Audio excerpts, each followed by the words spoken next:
इस खबर पर ज्यादा जानकारी के साथ नीलेश त्रिपाठी हमारे संवाददाता हमारे साथ जुड़ रहे हैं। नीलेश, कल मौसम खराब होने के चलते जो 27 नक्सली इस ऑपरेशन के दौरान मार गिराए गए थे, उन्हें लाने में, अब उनके शवों को लाने में काफी देरी हुई। अब फिलहाल इस वक्त पहले तो जानना चाहेंगे मौसम कैसा है और कब तक सभी शवों को जिला मुख्यालय तक लाया जाएगा?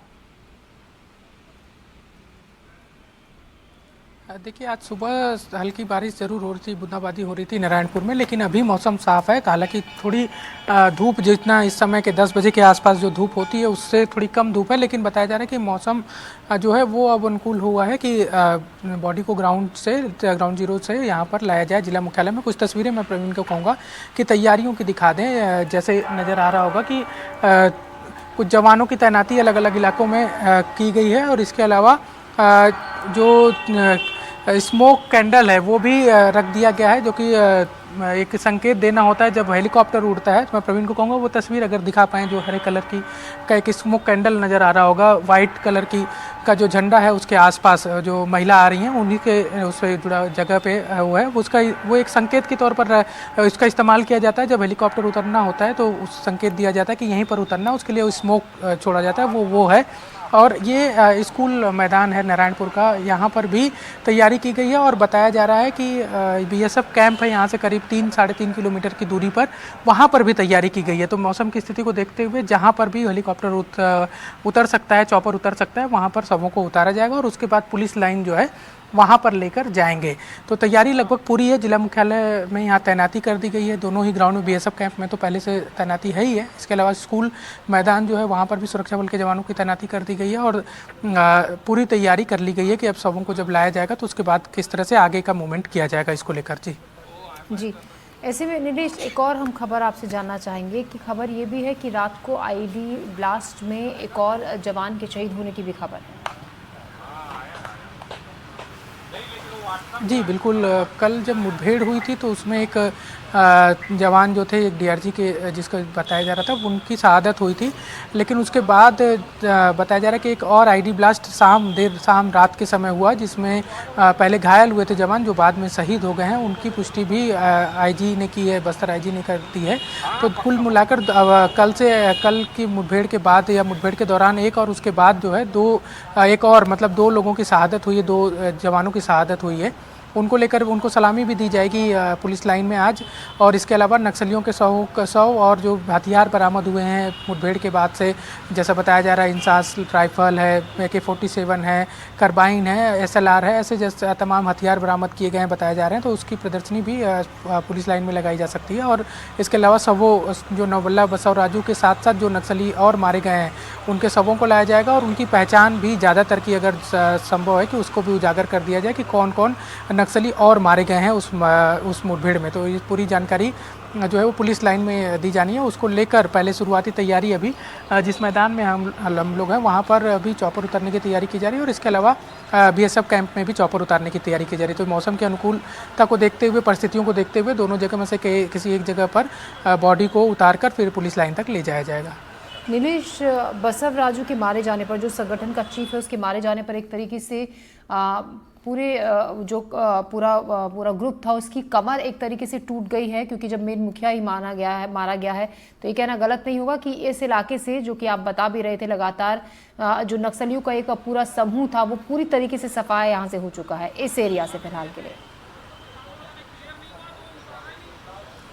बिल्कुल, देखिए पिछले दिनों जो है नक्सलियों का जो सबसे कोर इलाका और सेफ पनाहगार माना जाता था, केरेगुट्टा की पहाड़ी जो तेलंगाना और बीजापुर के सीमावर्ती इलाके पर है, और काफ़ी बड़ी पहाड़ी, ऊंची पहाड़ी है, वो सबसे सेफ इलाका था। वहाँ पर 21 दिन तक लगातार ऑपरेशन चलाया गया, और वहाँ पर जवानों ने 31 नक्सलियों को मार गिराया था। कहा यह जा रहा था कि उस पहाड़ी पर मौजूदगी जो है वो टॉप लीडर की है नक्सलियों के, जिसमें हिड़मा का नाम था, देवा का नाम था, और भी टॉप कैडर के नक्सल थे। लेकिन जब सुरक्षा बल के जवानों ने लगातार उस जगह पे को घेरे रखा, वहाँ से पे डटे रहे, तो ऐसा बताया जा रहा है कि उसी समय से टुकड़ों में नक्सलियों की छोटे टुकड़ों में बंटकर नक्सल समूह जो हैं वो अलग अलग इलाकों में मूव कर रहे थे। इनपुट ये था कि सेफ जोन की तलाश में बसव राजू भी अबूझमाड़ के जंगल को छोड़कर कहीं और मूवमेंट की तैयारी कर रहा था। इसी का इनपुट जो है वो मिला। बताया जा रहा है कि हाल ही में कोई उस टीम का हिस्सा जो कि बसव राजू की सुरक्षा में तैनात था। ऐसा कहा जा रहा है बिहाफ ऑफ सोर्सेस की जो सुरक्षा की जिम्मेदारियों में तैनात था बसव राजू का, वो कुछ समय पहले, कुछ महीने पहले ही वो उसने सरेंडर किया है, कुछ दिन पहले ही सरेंडर किया था। और उसके बाद पुख्ता इनपुट जो है सुरक्षा एजेंसियों को मिले थे कि नौबल्लम बसव राजू और उसकी टीम कहाँ पर है। उसके बाद ये ऑपरेशन लॉन्च किया गया जिसमें न सिर्फ नारायणपुर बल्कि दंतेवाड़ा, कोंडागांव और बीजापुर की डीआरजी भी शामिल थी। क्योंकि डीआरजी में ज़्यादातर जो कैडर हैं, डीआरजी में ज़्यादातर जो जवान हैं वो सिपाही जो हैं वो वही लोग हैं जो सरेंडर नक्सली कभी सरेंडर किए हैं नक्सल संगठन से, जो कि पहले नक्सल संगठन से जुड़े थे और साथ साथ वहाँ यहाँ के लोकल रहने वाले हैं। बस्तर की भौगोलिक स्थिति को बहुत बेहतर समझते हैं, वहाँ की परिस्थितियाँ, जंगल की परिस्थितियों को बेहतर समझते हैं और चूँकि नक्सल संगठन से भी लंबे समय तक काम किए तो नक्सलियों की टैक्टिक्स को भी वो बेहतर समझते हैं। तो ऐसे में इस ऑपरेशन को उनके ही नेतृत्व में लॉन्च किया गया था, जिस जो लगभग पहले 50 घंटे की बात कही जा रही थी, फिर पता चला कि लगभग 72 घंटे तक ऑपरेशन चला।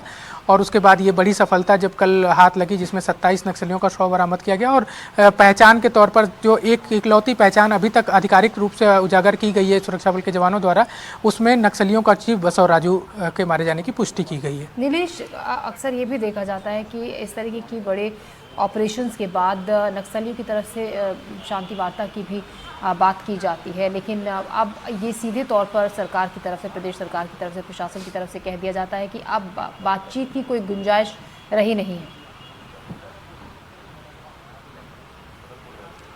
देखिए, दो बातें हैं ज्योति। बातचीत की गुंजाइश है, लेकिन सरकार का ये कहना है कि बातचीत तब होगी जब आप संविधान को, जो भारत का संविधान है उसको मानते हुए अपनी बात रखेंगे। हथियार के साथ बातचीत नहीं हो सकती, आपको हथियार छोड़ना पड़ेगा, संविधान पर भरोसा दिलाना पड़ेगा, भरोसा करना पड़ेगा और उसके बाद आप बातचीत भी होगी और आपके लिए बेहतर पॉलिसीज़ भी बनाई गई है। यानी कि जो छत्तीसगढ़ की सरेंडर पुनर्वास नीति है, जो नक्सल पुनर्वास नीति है, वो कहा जा रहा है कि देश की सबसे बेहतरीन पुनर्वास नीति बनाई गई है। जो नई नीति है उसके तहत जो सरेंडर कर रहे हैं नक्सली, उनको न सिर्फ रहने की व्यवस्था, लगभग 3 साल तक उनके खाने पीने का इंतजाम भी सरकार कर रही है, ज़मीन उनके लिए मुहैया कराई जा रही है कि वो रह सकें और वो अपनी मर्जी से जहाँ चाहें। ऐसा नहीं है कि उनको अपने उसी गांव में वापस जाने की कोई ऐसी बाध्यता है। वो जहाँ चाहें वहाँ पर सरकार उनके रहने की व्यवस्था कराएगी, जहाँ पर वो अपने आप को सुरक्षित मानते हैं वैसी जगह पर उनकी व्यवस्था कराई जाएगी, उनके रोजगार की व्यवस्था कराई जाएगी, उनकी नौकरी की व्यवस्था कराई जाएगी, उनकी योग्यता के अनुसार उनको नौकरी दिया जाएगा। अगर वो उद्योग का संचालन करना चाहते हैं तो उसमें सब्सिडी दी जाएगी। इसके अलावा ठीक ठाक राशि है, सम्मानजनक राशि भी दी जा रही है। यानी कि तमाम ऐसी व्यवस्थाएं की जा रही है। नौकरी की भी जैसी वो चाहें। पहले ये होता था कि जो सरेंडर नक्सली होते थे उनको ये कहा जाता था, या आरोप भी कई बार लगे हैं कि उनको एक जगह से हथियार छोड़कर आते हैं और दूसरी जगह हथियार पकड़ा दिया जाता है। यानी कि नक्सल संगठन से हथियार छोड़ते हैं और सुरक्षा बलों में शामिल होकर उनको फिर से हथियार पकड़ा दिया जाता है। लेकिन ये जो नई पुनर्वास नीति है उसमें ऐसी कोई बाध्यता भी नहीं है। इसमें तो ये कहा गया कि आप अगर योग्यता के अनुसार जो नौकरी करना चाहें, जिस विभाग में करना चाहें, उसकी व्यवस्था करने की कोशिश सरकार करेगी। तो इस तरह से सबसे बेहतर नक्सल सरेंडर पॉलिसी है छत्तीसगढ़ की, आप उसको भी फॉलो करें और हथियार छोड़ें और बातचीत तब उसके बाद संभव होगी, ऐसा सरकार का कहना है। जी नीलेश, शुक्रिया। हम ताज़ा जानकारी से जुड़ी हुई आपसे लगातार लेते रहेंगे। फिलहाल आपका शुक्रिया।